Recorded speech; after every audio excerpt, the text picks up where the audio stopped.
И какво става? Днес ще покажа как става работата с ботовете в сървъра.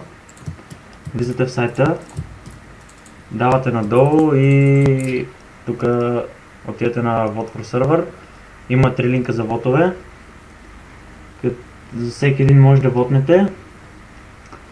Първият линк от вота дава награди. Значи първият линк, като вотвате на първия линк, трябва да сте в играта и цикате вот и вотвате.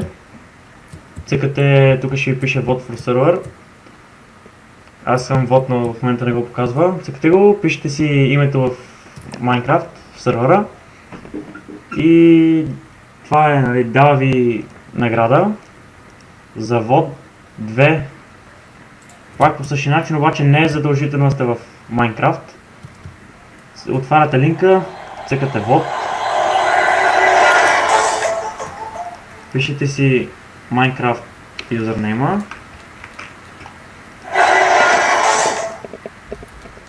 Правите кода.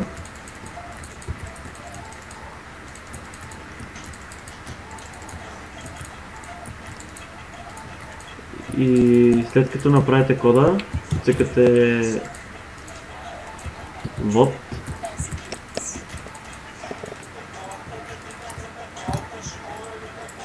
Така.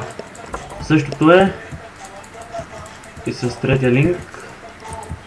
Отваряте линка. Цъкате вод. Правите си тук тия глупости и цикате вод. Това е за вотовете, значи единственото, което е за първия вод, трябва да сте в играта, ако искате да вземете наградите.